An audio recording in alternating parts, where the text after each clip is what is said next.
وأشهد أن لا إله إلا الله وحده لا شريك له وأشهد أن محمدًا عبده ورسوله. أما بعد فإن خير الحديث كتاب الله وخير الهدي هدي محمد صلى الله عليه وسلم وشر الأمور محدثاتها وكل محدثة بدعة وكل بدعة ضلالة وكل ضلالة في النار. فأعوذ بالله السميع العليم من الشيطان الرجيم. بسم الله الرحمن الرحيم. يا أيها الناس اتقوا ربكم الذي خلقكم من نفس واحدة وخلق منها زوجها وبث منهما رجالا كثيرا ونساء واتقوا الله الذي تساءلون به والأرحام إن الله كان عليكم رقيبا. يا أيها الذين آمنوا اتقوا الله وقولوا قولا سديدا يصلح لكم أعمالكم ويغفر لكم ذنوبكم ومن يطع الله ورسوله فقد فاز فوزا عظيما. يا أيها الذين آمنوا اتقوا الله حق تقاته ولا تموتن إلا وأنتم مسلمون.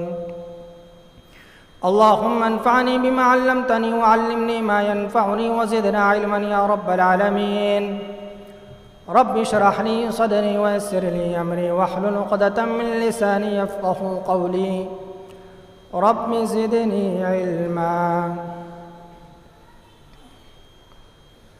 تمام قسم کی تعریف، توصیف، کبریائی، بڑائی، بزرگی اللہ رب العالمین کے لیے لائق و زیبا ہے، جس نے ہم تمام کو پیدا کیا اور پیدا کرنے کے بعد بے شمار نعمتوں سے نوازا، اور بے شمار نعمتوں میں سب سے عظیم اور سب سے بڑی نعمت اسلام سے نوازا۔ درود و سلام نازل ہو تمام انبیاء کرام پر، خصوصاً خاتم النبیین رحمت للعالمین امام المرسلین جناب محمد الرسول اللہ صلی اللہ علیہ وسلم پر۔ حاضرین جمعہ، ایک مسلمان کی زندگی میں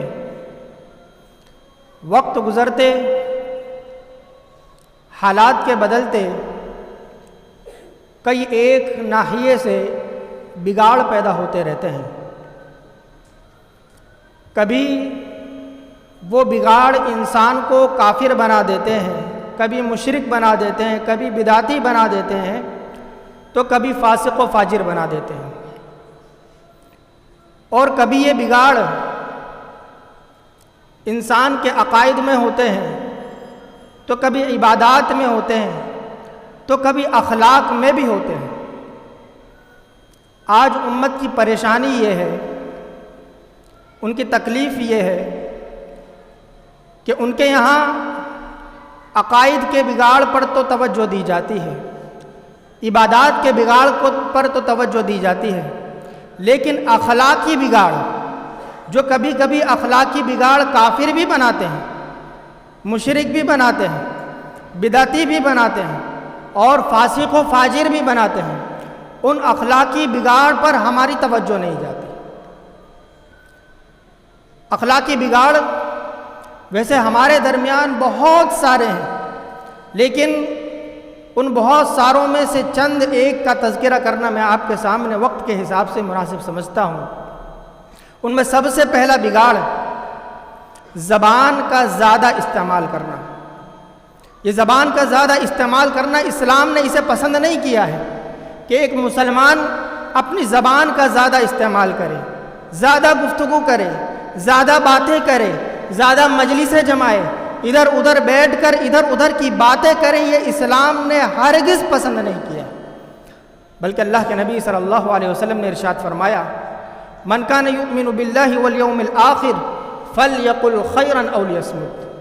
ایک مومن کو، ایک مسلمان کو اس کی ایمانی غیرت یاد دلا کر کہا کہ جو شخص اللہ پر ایمان رکھتا ہو اور آخرت کے دن پر ایمان رکھتا ہو، اسے چاہیے کہ جب بات کرے تو بھلی بات کرے، قرآن کی بات کرے، حدیث کی بات کرے، کتاب و سنت کی بات کرے، دعوت و تبلیغ کی بات کرے، خیر و بھلائی کی بات کرے، او لیصمت، ورنہ خاموش رہے۔ اسلام نے خاموشی کو بہت پروموٹ کیا ہے، پسند کیا ہے، اور بیجا گفتگو کرنا، بیجا باتیں کرنا، بارہا اس کے تعلق سے اللہ رب العالمین نے کیا کہا؟ اللہ رب العالمین نے قرآن کریم میں فرمایا ما یلفظ من قول الا لدیہ رقیب عتید، کہ تمہاری زبان سے ایک کلمہ بھی لکھا جاتا ہے تو کلمہ بھی نکلتا ہے تو وہ لکھا جاتا ہے، نوٹ کیا جاتا ہے۔ اللہ رب العالمین اس آیت کریمہ میں مومنوں کو یاد دلا رہا ہے کہ اپنی زبان کا جب استعمال کرو تو سوچ سمجھ کر کرو، کیونکہ زبان سے ایک کلمہ بھی نکلتا ہے تو وہ لکھا جاتا ہے، نوٹ کیا جاتا ہے۔ زبان کے استعمال پر کیسے اللہ کے نبی صلی اللہ علیہ وسلم نے ہمیں تنبیہ کی ہے، اس کے تعلق سے جامع ترمذی کی ایک روایت ہے، عبداللہ ابن عمر رضی اللہ تعالیٰ نے روایت فرماتے ہیں کہ نبی کریم صلی اللہ علیہ وسلم نے ارشاد فرمایا لا تکثر الکلام بغیر ذکر اللہ فإن کثرت الکلام بغیر ذکر اللہ قسوۃ للقلب، کہ لوگوں اللہ کے ذکر کے علاوہ اپنی زبان کا زیادہ استعمال نہ کرو، اللہ کے ذکر میں زیادہ سے زیادہ زبان کا استعمال کرو، اس کے علاوہ اگر زبان کا استعمال کرنے کا موقع پڑے تو کم سے کم، یعنی دنیاوی گفتگو میں، دنیاوی باتوں میں کم سے کم اپنی زبان کا استعمال کرو۔ کیوں؟ فإن کثرت الکلام بغیر ذکر اللہ قسوۃ للقلب، کیونکہ جب بندہ اللہ کے ذکر کے علاوہ دوسری باتوں میں مشغول ہوتا ہے تو اس کا دل سخت ہو جاتا ہے، اللہ رب العالمین اس کا دل سخت بنا دیتا ہے۔ اور آگے اللہ کے نبی صلی اللہ علیہ وسلم نے ارشاد فرمایا وَإِنَّ أَبْعَدَ النَّاسِ مِنَ اللَّهِ الْقَلْبُ الْقَاسِي، کہ اللہ رب العالمین سے جو شخص دنیا میں سب سے زیادہ دور ہوتا ہے وہ شخص ہے جس کا دل سخت ہو۔ دل سخت کیسے ہوتا ہے؟ زبان کے زیادہ استعمال سے۔ اور اسی کا اپوزٹ آپ لے لیں کہ اللہ رب العالمین کے سب سے زیادہ قریب وہ شخص ہوتا ہے جس کا دل نرم ہو۔ اور دل نرم کیسے ہوتا ہے؟ دل نرم ہوتا ہے اللہ رب العالمین کو یاد کرنے سے، اپنی زبان کا اللہ رب العالمین کے زبان کا استعمال اللہ رب العالمین کی یاد میں لگانے سے۔ تو اللہ رب العالمین کے ذکر میں اپنی زبان کا استعمال کریں۔ بیجا گفتگو کرنا، بیجا باتیں کرنا آج مسلمانوں کا شیوا بن چکا ہے۔ آپ دیکھیں کہ مسلمانوں کی اکثریت اللہ کے ذکر کی تو بات دور ہے، کبھی مجلسوں میں بیٹھ کر کسی کی غیبت کرتی ہیں، کسی کی چغل خوری کرتی ہے، کسی کے تعلق سے گفتگو کی جاتی ہے۔ آج چوراہوں پر بیٹھ کر یا چائے کی کیٹلیوں پر بیٹھ کر کیا گفتگو ہوتی ہے، کیا باتیں ہوتی ہیں؟ اگر کوئی شخص گزرتا ہے تو اس کے پورے خاندان کی باتیں مجلس میں ہو جاتی ہیں۔ چائے کی کیٹلیوں میں بیٹھے ہوئے، مجلسوں میں بیٹھے ہوئے ہیں، بغل سے کوئی شخص گزرا، اس کی کاروبار کی بات چلنے لگی، اس کے رشتہ داری کی بات چلنے لگی، اس کی بیوی کی بات چلنے لگی، اس کے خاندان والوں کی بات چلنے لگی، اور بات چلتے چلتے اتنی لمبی بات ہو جاتی ہے کہ رات گزر جاتی ہے لیکن ہماری باتیں ختم نہیں ہوتی۔ میرے بھائیو، ہمیں ڈرنا چاہیے، ہمیں خوف کھانا چاہیے۔ اللہ رب العالمین نے بارہا ہمیں یہ تاکید کی ہے، یہ وصیت کی ہے، یہ نصیحت کی ہے کہ ہم اپنی زبان کا کم سے کم استعمال کریں۔ اللہ کے نبی صلی اللہ علیہ وسلم نے ارشاد فرمایا، صحیح مسلم کی روایت ہے، ان العبد لا يتكلم بكلمة من رضوان الله ما لا يلقي لها بالا يرفع الله بها درجة، کہ بندہ اپنی زبان کا استعمال کرتا ہے، اللہ کی ذکر کرتا ہے، اللہ والی باتیں کرتا ہے، قرآن اور حدیث کی باتیں کرتا ہے، دعوت و تبلیغ کی باتیں کرتا ہے، یہ باتیں کرتے کرتے اللہ کو راضی کرنے والے کلمات ادا کرتے کرتے ایک کلمہ اس کی زبان سے ایسا نکلتا ہے لا یلقی لہا بالن، اسے احساس نہیں ہوتا ہے کہ وہ کلمہ کتنا عظیم ہے، کتنا محبوب ہے، اللہ رب العالمین کو کتنا پسند ہے۔ یرفع اللہ بہا درجات، اللہ رب العالمین جنت تو دور کی بات ہے، جنت میں داخل کرنے کے بعد اس کے درجات کو بلند کر دیتا ہے۔ جنت میں داخلہ صرف نہیں ہوتا بلکہ اللہ رب العالمین جنت میں اس کے درجات کو بلند کر دیتا ہے۔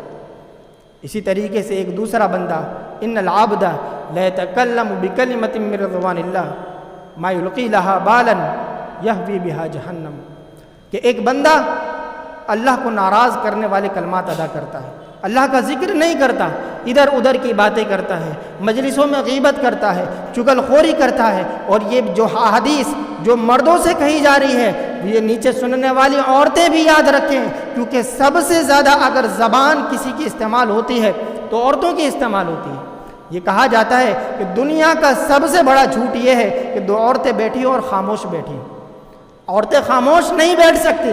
تو میرے بھائیوں، یہ حدیث آپ مرد بھی سنیں، اور عورتوں ماں اور بہنوں سے بھی میں کہوں گا کہ اس حدیث کو اپنے سامنے رکھیں۔ اللہ کے نبی صلی اللہ علیہ وسلم نے ارشاد فرمایا، ان العبد لا يتكلم بكلمة من سخط اللہ، کہ بندہ اپنی زبان سے اللہ کو ناراض کرنے والی باتیں کرتا ہے، ادھر ادھر کی باتیں کرنا، کسی کا مذاق اڑانا، کسی کی عزتیں تار کرنا، ایسے اپنی زبان سے کلمات ادا ہوتے رہتے ہیں، غیبت والی باتیں، حسد اور کینہ والی باتیں ادا ہوتی رہتی ہیں۔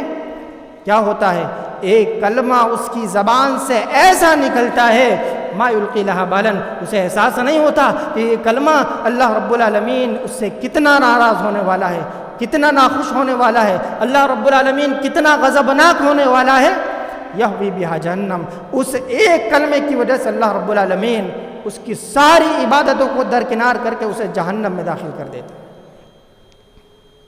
میرے بھائیوں، ہم اور ہمارا معاشرہ، ہمارا سماج، ہمارے مرد، ہماری عورتیں، ہمارے بچے زبان کا استعمال بیجا کرنا یہ گناہ نہیں سمجھتے۔ ہم یہ نہیں سمجھتے کہ ہم زبان کا استعمال کرتے ہیں تو یہ بہت بڑا گناہ ہے، نہیں، ہم یہ سمجھتے کہ یہ تو بہت آسان کام ہے، زبان کا استعمال سے ہماری قیامت کے دن پکڑ نہیں ہوگی۔ ہم نماز چھوڑنا بہت بڑا گناہ سمجھتے ہیں، چوری کرنا بہت بڑا گناہ سمجھتے ہیں، زنا کرنا بہت بڑا گناہ سمجھتے ہیں۔ یاد رکھیں، بسا اوقات زنا سے خطرناک گناہ، چوری سے خطرناک گناہ اور نماز کے چھوڑنے سے خطرناک گناہ زبان سے ادا ہوتے ہیں۔ اللہ کے نبی صلی اللہ علیہ وسلم سے سوال کیا گیا، پوچھا گیا، سئل عن اکثر ما يدخل الناس النار، کہ کل قیامت کے دن جہنم میں کس وجہ سے سب سے زیادہ لوگ جہنم میں داخل کیے جائیں گے؟ کس وجہ سے؟ کیا وجہ ہوگی جس کی وجہ سے لوگ جہنم میں سب سے زیادہ داخل کیے جائیں گے؟ اللہ کے نبی صلی اللہ علیہ وسلم نے ارشاد فرمایا، الفم والفرج، منہ یعنی زبان اور شرمگاہ کی وجہ سے۔ زبان کی وجہ سے جہنم میں کل قیامت کے دن سب سے زیادہ لوگ داخل کیے جائیں گے۔ ہم سمجھتے ہیں چوری کرنا، نماز کو ترک کرنا، یا اسی طریقے سے زنا کرنا یہ بہت بڑے گناہ ہیں، اور زبان کا بیجا استعمال کرنا، غیبت کرنا، چغل خوری کرنا، اسے ہم گناہ نہیں سمجھتے، بلکہ کل قیامت کے دن ان گناہوں سے زیادہ زبان کے گناہ خطرناک ہونے والے ہیں۔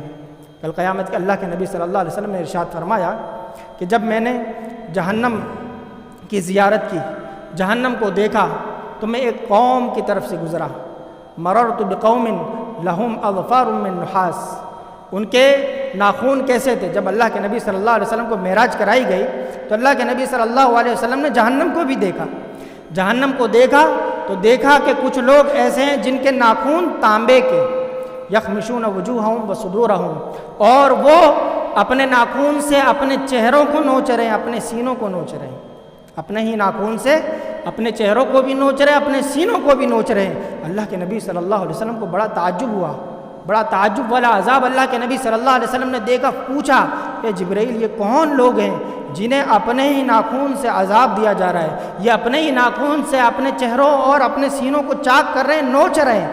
اللہ کے نبی صلی اللہ علیہ وسلم کو بتلایا گیا، ہؤلاء الذین یأکلون لحوم الناس ویقعون فی اعراضہم، یہ وہ لوگ ہیں جو لوگوں کا گوشت کھایا کرتے تھے اور لوگوں کی عزتوں کو تار تار کیا کرتے تھے۔ لوگوں کا گوشت کھانے سے مراد یہاں پر غیبت کرنا ہے، کہ لوگوں کی غیبت کیا کرتے تھے، چغل خوری کیا کرتے تھے اور ان کے عزتوں کو تار تار کیا کرتے تھے۔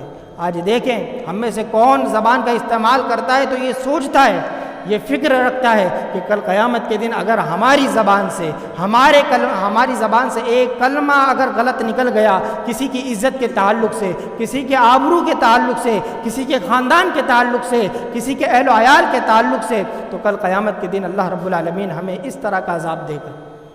ہم میں سے کوئی غور و فکر کرتا ہے، سوچتا ہے؟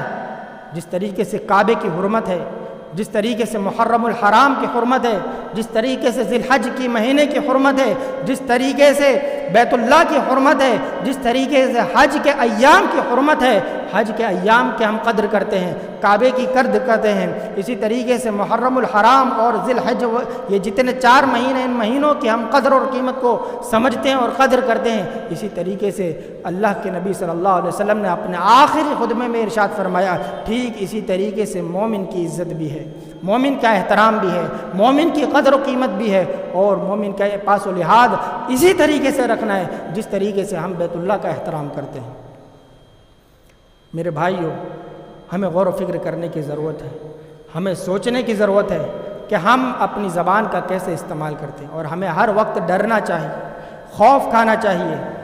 ابو داؤد کی روایت ہے کہ اللہ کے نبی صلی اللہ علیہ وسلم، اور جامع ترمذی کی بھی روایت ہے، اللہ کے نبی صلی اللہ علیہ وسلم سے سفیان ابن عبداللہ رضی اللہ تعالیٰ عنہ آتے ہیں اور کہتے ہیں، اللہ کے نبی صلی اللہ علیہ وسلم حدثنی بأمر اعتصم بہ، کوئی نصیحت مجھے کر دیجئے جسے میں پکڑ کر بیٹھ جاؤں، جسے میں اپنی زندگی میں کبھی نہ چھوڑوں۔ اللہ کے نبی صلی اللہ علیہ وسلم نے کہا، قل ربی اللہ ثم استقم، کہ سفیان اپنی زبان سے کہو کہ میرا رب اللہ ہے، مجھے پیدا کرنے والا، مجھے مارنے والا، مجھے جلانے والا، اور مجھے اولاد دینے والا، مجھے بیمار کرنے والا، مجھے شفایاب کرنے والا، میرے رزق میں برکت پیدا کرنے والا، تمام چیزوں کا مالک اور خالق کون ہے؟ میرا رب اللہ رب العالمین ہے۔ ثم استقم، اور اپنے آخری دم تک اس بات پر قائم و دائم رہو۔ سفیان ابن عبداللہ رضی اللہ تعالیٰ نے دوسرا سوال کیا، اللہ کے نبی صلی اللہ علیہ وسلم، ما اخوف ما تخاف علیہ، آپ کو کیا لگتا ہے کہ مجھے دنیا میں سب سے زیادہ کس چیز سے ڈرنا چاہیے، کس چیز سے خوف کھانا چاہیے؟ اللہ کے نبی صلی اللہ علیہ وسلم نے فَأَخَذَ بِلِسَانِهِ وَقَالَ هَذَا، اللہ کے نبی صلی اللہ علیہ وسلم نے اپنی زبان کو پکڑا اور کہا کہ تمہیں دنیا میں سب سے زیادہ اس چیز سے ڈرنا چاہیے۔ یہ زبان سے صرف ہم نہیں ڈرتے، بلکہ ہمارے جسم کے سارے اعضاء زبان سے ڈرتے ہیں۔ جامع ترمذی کی روایت ہے کہ ہر دن صبح جسم کے سارے اعضاء زبان سے کیا کہتے ہیں؟ اتق اللہ فینا فانما نحن بک، کہ اے زبان تو اللہ رب العالمین سے ہمارے تعلق سے ڈرنا، کیونکہ ہمارا معاملہ تیرے سے جڑا ہوا ہے، تیرے سے وابستہ ہے، تو اگر صحیح سالم رہی تو ہم صحیح سالم ہیں، تو اگر خراب ہو گئی تو ہم خراب ہو جائیں گے۔ زبان سے ہمارے جسم کے دیگر اعضاء بھی ڈرتے ہیں، لہذا ہمیں بھی چاہیے کہ ہم اپنی زبان سے ڈریں، زبان کا خوف اپنے دل میں رکھیں، کسی کی عزت تار نہ کریں، کسی کے تعلق سے گفتگو نہ کریں، کسی کے تعلق سے بیجا باتیں نہ بنائیں، غیبت نہ کریں، چغلی نہ کریں۔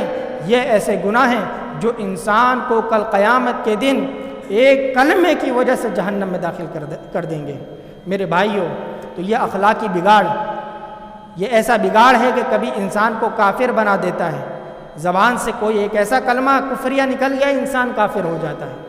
زبان سے کوئی ایسا کلمہ نکل گیا جو کبھی انسان مشرک بن جاتا ہے، کبھی ایسا کلمہ نکل گیا کہ انسان فاسق و فاجر ہو جاتا ہے۔ تو میرے بھائیوں، زبان کا یہ استعمال بڑا سوچ سمجھ کر کرنا چاہیے، اور اللہ کے نبی صلی اللہ علیہ وسلم نے ہمیں جو تعلیمات، جو احادیث ہمیں بتلائی ہے، ان احادیث کو ہم ہمہ وقت ہر ہمیش اپنے سامنے رکھیں اور زبان کا کم سے کم استعمال کریں۔ جس طریقے سے صحابہ رضوان اللہ مجمعین کا معاملہ تھا، حضرت ابوبکر صدیق رضی اللہ تعالیٰ عنہ حالانکہ کم بولنے والے تھے، اللہ کے نبی صلی اللہ علیہ وسلم سے جب سوال کرنا ہوتا تو سوال نہیں کرتے تھے، بلکہ دوسروں سے سوال کروایا کرتے تھے۔ اتنے بڑے صحابی بھی اپنی زبان کو پکڑ کر کہتے ہیں کہ اس زبان نے مجھے ہلاک و برباد کر دیا۔ اتنے بڑے صحابی، انبیاء علیہ السلام کے بعد روح زمین پر اگر کسی کا مقام اور مرتبہ سب سے بلند اور سب سے اعلیٰ ہے تو وہ کون ہے؟ حضرت ابوبکر صدیق رضی اللہ تعالیٰ عنہ۔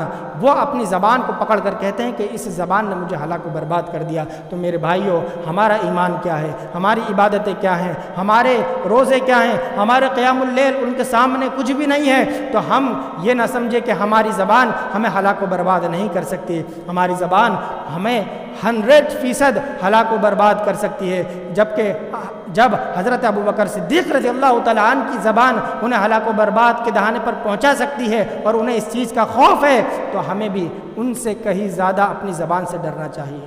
خوف کھانا چاہیے۔ بیجا مجلسوں میں بیٹھنا، بیجا گفتگو کرنا، بیجا باتیں کرنا، یہ اسلام نے نہ پسند کیا ہے، نہ اللہ رب العالمین کو پسند ہے، اور نہ نبی کریم صلی اللہ علیہ وسلم نے ہمیں یہ تعلیم دی ہے کہ ہم بیجا مجلسوں میں بیٹھ کر ادھر ادھر کی باتیں کریں۔ زیادہ سے زیادہ اپنی زبان کو سبحان اللہ، الحمدللہ، ولا الہ الا اللہ، اللہ اکبر، اس طرح کے کلمات کو ادا کرتے رہیں، اور مجلسوں میں بھی بیٹھیں تو دین کی باتیں کریں، اسلام کی باتیں کریں، لوگوں کو صحیح راہ پر لانے کی باتیں کریں، لوگوں کی خیر و بھلائی کی باتیں کریں، اور لوگوں کی عزت تار تار نہ کریں، غیبت اور چغلی نہ کریں۔ یہ ایک اخلاقی بگاڑ ہے جو ہمارے اندر آ چکا ہے۔ اس چیز کی طرف توجہ دینے کی ضرورت اور ہمیں کوشش کرنی چاہیے۔ اللہ رب العالمین ہمیں اپنی زبانوں کی حفاظت کرنے کی توفیق عطا فرمائے۔ میرے بھائیو، اخلاقی بگاڑ میں دوسرا بڑا بگاڑ جو بالکل مسلمانوں میں عام ہو چکا ہے اور پیوست ہو چکا ہے، وہ ہے راتوں کو جاگنا اور صبح کے وقت سونا۔ راتوں کو جاگنا یہ اسلام نے بالکل ناپسند کیا ہے۔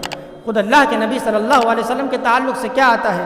اللہ کے نبی صلی اللہ علیہ وسلم کان یکرہ النوم قبل العشاء والحدیث بعدہا، کہ اللہ کے نبی صلی اللہ علیہ وسلم عشاء سے پہلے سونے کو ناپسند کرتے تھے، اور عشاء کے بعد بات کرنا، گفتگو کرنا، مجلسیں جمانا، اسے ناپسند کیا کرتے تھے۔ اور حضرت ام عائشہ رضی اللہ تعالیٰ عنہ فرماتی ہیں ما نام رسول اللہ صلی اللہ علیہ وسلم قبل العشاء ولا سمر بعدہا، کہ اللہ کے نبی صلی اللہ علیہ وسلم کے ساتھ کبھی بھی ایسا معاملہ نہیں ہوا کہ اللہ کے نبی صلی اللہ علیہ وسلم عشاء سے پہلے سو گئے ہوں اور عشاء کے بعد مجلس سے جما کر بیٹھے ہوں یا گفتگو کر رہے ہوں یا باتیں کر رہے ہوں۔ آج دیکھیں ہمارا معاملہ کیا ہے، پورے دن کاروبار کرتے ہیں، اور ہماری مجلسیں، ہمارا بیٹھنا، چاہے دین کی بات ہو چاہے دنیا کی بات ہو، ساری مجلسیں ہماری کب ہوتی ہے؟ عشاء کے بعد ہوتی ہے۔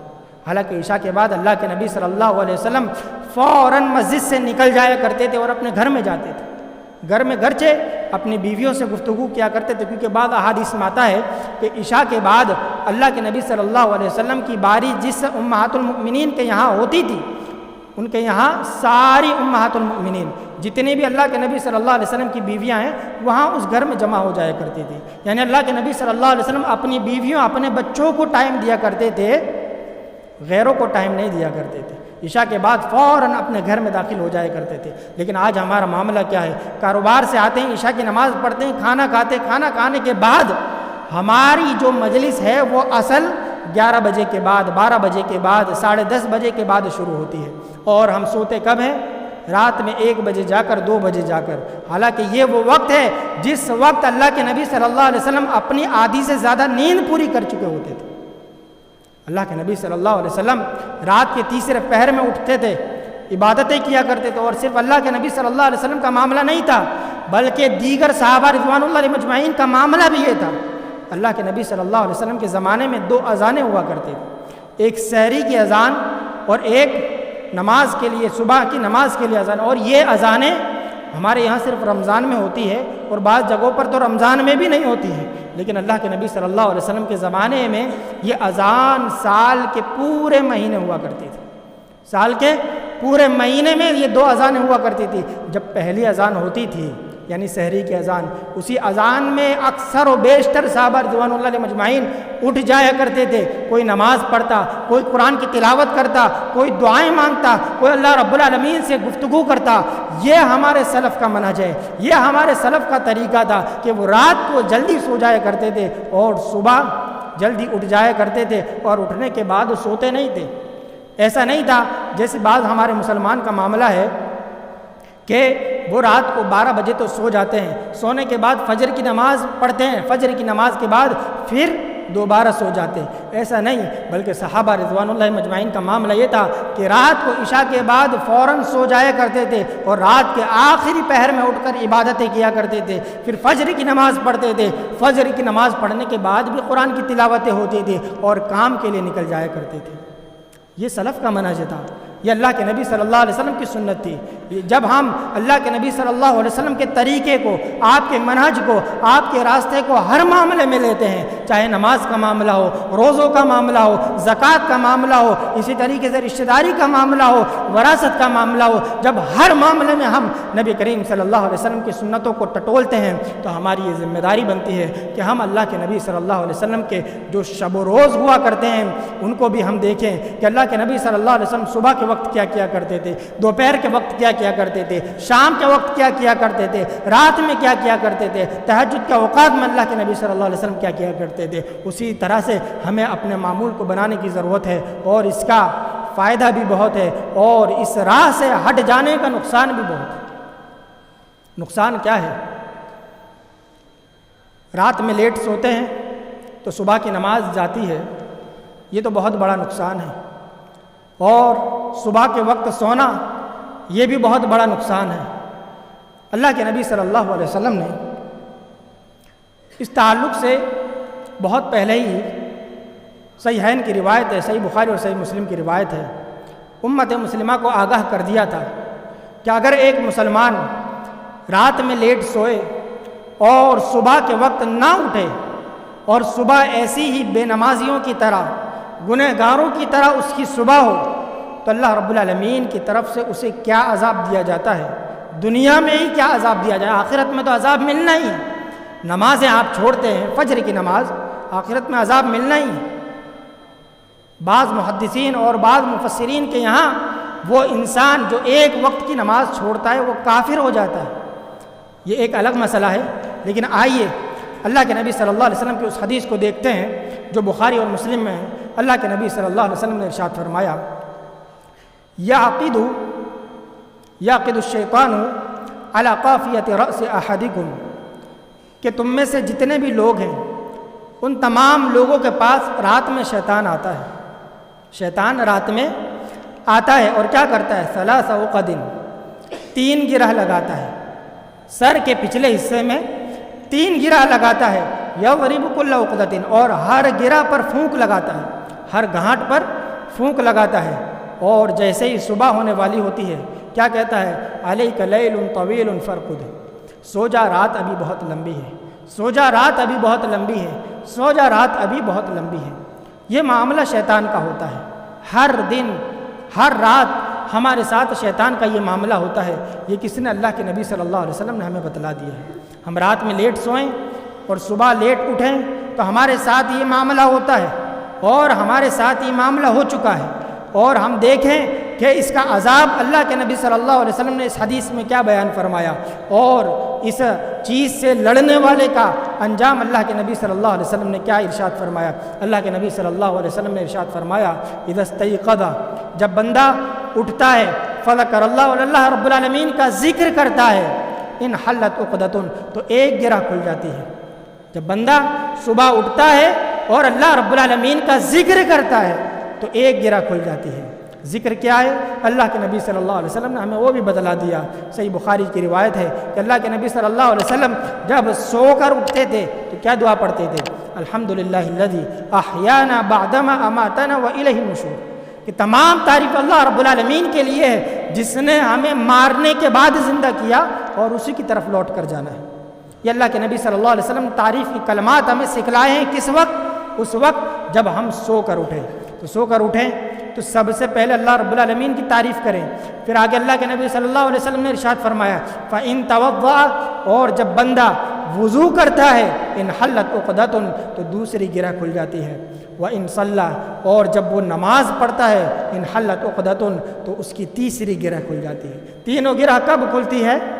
جب بندہ اللہ کا ذکر کرتا ہے، وضو کرتا ہے، نماز پڑھتا ہے، ان تینوں کاموں کو جب بندہ انجام دیتا ہے تب جا کر تینوں گرہ کھلتی ہیں۔ اور اللہ کے نبی صلی اللہ علیہ وسلم نے آگے ارشاد فرمایا، فَأَصْبَحَ نَشِيطًا طَيِّبَ النَّفْسِ، جب بندہ اس طرح سے کرتا ہے تو اس کی جو صبح ہوتی ہے وہ بالکل چاق و چوبند ہو کر اس کا نفس بالکل پاک اور صاف ہو جاتا ہے۔ اللہ رب العالمین کی جانب سے اس کے نفس میں الگ طرح کی تازگی عطا کی جاتی ہے، پاور دیا جاتا ہے، امیونٹی سسٹم اس کا بوسٹ کر دیا جاتا ہے۔ اللہ رب العالمین ایسے شخص کی صحت بالکل پاورفل بنا دیتا ہے۔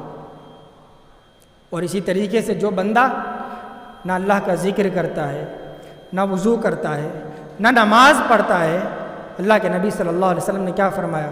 وَإِلَّا فَأَصْبَحَ خَبِيثَ النَّفْسِ کسلان، جو شخص نہ اللہ کا ذکر کرتا ہے، نہ نماز پڑھتا ہے، نہ وضو کرتا ہے، اللہ رب العالمین اس کے نفس کو خبیث بنا دیتا ہے اور اس کا جسم کسلان ہو جاتا ہے، کمزور ہو جاتا ہے، غفلت میں پڑ جاتا ہے، سست بنا دیا جاتا ہے۔ گرچہ ہمیں جب ہم صبح 9 بجے 10 بجے سو کر اٹھ رہے ہوں، ناشتہ کرتے نہا دھو کر اپنے کاروبار میں چلے جاتے ہوں اور ہمیں یہ محسوس ہوتا ہو کہ ہم چست ہیں، ہماری نیند پوری ہو گئی ہے، ہمارے جسم کا سارا سسٹم صحیح چل رہا ہے، لیکن ہمیں اس بات کا یقین ہے، ہمیں اللہ کے نبی صلی اللہ علیہ وسلم کی بتلائی ہوئی باتوں پر ایمان اور اللہ کے نبی صلی اللہ علیہ وسلم کی باتوں پر یقین ہے کہ اللہ کے نبی صلی اللہ علیہ وسلم نے جو بات بتلائی ہے کہ اس انسان کا نفس خبیث ہو جاتا ہے اور اس کے جسم میں سستی اور غفلت ڈال دی جاتی ہے، یہ بالکل صحیح بات ہے۔ اور یہ سستی اور غفلت آپ عیدوں کے موقع پر دیکھیں گے۔ پہلے جب ہم راتوں میں جلدی سویا کرتے تھے اور صبح جلدی اٹھ جایا کرتے تھے تو ہمارا معاملہ کیا ہوتا تھا کہ ہماری خوشیوں کے دن بھی اچھے گزرتے تھے۔ خوشیوں کے موقع پر یعنی عید کے موقع پر عید کی نماز پڑھنے کے بعد ہم لوگوں سے ملتے تھے، جلتے تھے، محبت بھری باتیں ہوا کرتی تھی، ادھر ادھر گھومنے نکل جایا کرتے تھے۔ لیکن آج دیکھیں اللہ رب العالمین کی جانب سے غفلت اور سستی ہماری زندگیوں میں کس طریقے سے داخل کر دی گئی ہے کہ اللہ رب العالمین کے ہم عید کے موقع پر کیا ہوتا ہے ہمارا معاملہ؟ عید کے موقع پر ہمارا معاملہ یہ ہوتا ہے کہ ہم نماز پڑھنے کے بعد فوراً بستر کی طرف چل پڑتے ہیں، سو جاتے ہیں۔ آج دیکھیں اکثر و بیشتر مسلمانوں کے یہاں کیا ہوتا ہے کہ نماز کے بعد، عید کی نماز کے بعد فوراً گھر جاتے ہیں اور تھوڑی دیر کے بعد بستر پر لیٹ جاتے ہیں، سو جاتے ہیں۔ دوپہر اور شام ایسے ہی پورا دن چلا جاتا ہے۔ یہ اللہ رب العالمین کی جانب سے ہماری خوشیوں میں بھی غفلت اور سستی آ گئی۔ یہ اللہ رب العالمین کا دنیا میں عذاب ہے، دنیا میں اللہ رب العالمین کی سزا ہے، اور کل قیامت کے دن تو الگ ہی سزا ہمیں ملنے والی ہے۔ تو میرے بھائیوں، جو قوم غافل ہو جاتی ہے، جو قوم سست بنا دی جاتی ہے، وہ قوم ہلاک و برباد کر دی جاتی ہے۔ جتنی بھی قومیں، آپ پوری دنیا کی تاریخ اٹھا لیں، جتنی بھی قومیں ہلاک و برباد کی گئی ہیں، ان میں ایک یہ بڑی بیماری تھی کہ وہ راتوں کو جاگا کرتے تھے اور صبح کے وقت سویا کرتے تھے۔ تو صبح کے وقت سونا یہ غفلت کی علامت ہے، یہ سستی کی علامت ہے، اور یہ ایک طرح سے اللہ رب العالمین کا عذاب ہے۔ علامہ ابن القیم رحمۃ اللہ علیہ ارشاد فرماتے ہیں کہ اس دنیا میں ایک بندے پر سب سے بڑا عذاب یہ ہے کہ اس کا دل غافل بنا دیا جائے، سست بنا دیا جائے، کمزور بنا دیا جائے۔ تو میرے بھائیوں، آج دیکھیں، آج ہمارے دل سست بنا دیے گئے، کمزور بنا دیے گئے۔ ہمارے دلوں میں اللہ کے خوف کے بجائے مال کا خوف ہے، مال کے لٹ جانے کا خوف ہے، کاروبار میں تنگی آنے کا خوف ہے، اولاد کے بیمار پڑ جانے کا خوف ہے، مال کے کم ہو جانے کا خوف ہے، لیکن اللہ رب العالمین کا خوف نہیں ہے۔ جہنم کا خوف نہیں ہے، جنت کے حصول کی تلاش نہیں ہے۔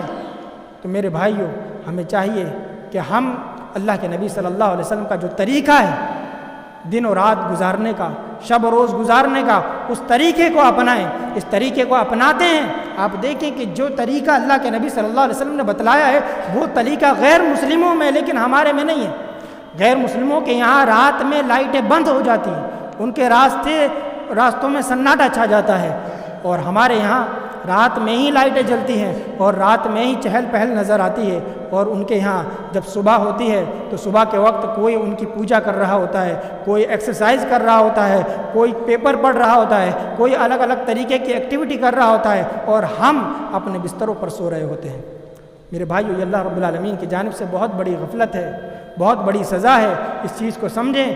یہ جو فجر کا وقت ہے، اس فجر کے وقت کی اللہ رب العالمین نے قرآن کریم میں قسم کھائی، والفجر، قسم ہے فجر کے وقت کی۔ اللہ رب العالمین نے فجر کے وقت کی قسم کھائی ہے، اور پوری امت کو نبی کریم صلی اللہ علیہ وسلم نے یہ پیغام دیا ہے، برکت امتی فی بکورہا، کہ میری امت کی جو برکت رکھی گئی ہے وہ صبح کے وقت میں رکھی گئی ہے۔ صبح کے وقت میں اپنی امت کی برکت رکھی گئی ہے۔ اب امت کی برکت کا وقت یہی وقت میں ہم سوتے رہتے ہیں تو ہماری زندگیوں سے برکت نکل رہی ہے، ہمارے مال ہمارے کاروبار سے برکتیں نکل رہی ہیں۔ ہمیں چاہیے کہ اس برکت کے وقت کا صحیح طریقے سے استعمال کریں، صبح کے وقت اٹھ جائیں اور رات میں جلدی سوئیں۔ یہی انبیاء علیہ الصلوۃ والسلام کی سنت ہے، یہی صحابہ رضوان اللہ مجمعین کی سنت ہے، اور یہی امام اور محدثین رحمۃ اللہ علیہم کی سنت ہے۔ ہمیں چاہیے کہ ہم ان سنتوں کو زندہ کریں اور ہمارے اندر جو اخلاقی بگاڑ پیدا ہو چکے ہیں ان اخلاقی بگاڑ کو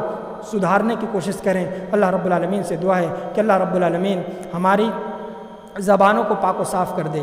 اسی طریقے سے اللہ رب العالمین ہمیں عشاء کے بعد فوراً اپنے گھر جانے اور فوراً اپنے بستر پر سو جانے کے اللہ رب العالمین توفیق عطا فرمائے۔ اسی طریقے سے صبح کے وقت میں اللہ رب العالمین جس طریقے سے انبیاء علیہ الصلوۃ والسلام جاگ جایا کرتے تھے، صحابہ رضوان اللہ علیہ مجمعین جاگ جایا کرتے تھے، اسی طریقے سے اللہ رب العالمین تو ہمیں توفیق عطا فرما کہ ہم ان کی سنتوں پر زندہ رہیں اور انہی کی سنتوں پر ہماری وفات ہو۔ آمین۔ وآخر دعوانا الحمدللہ رب العالمین۔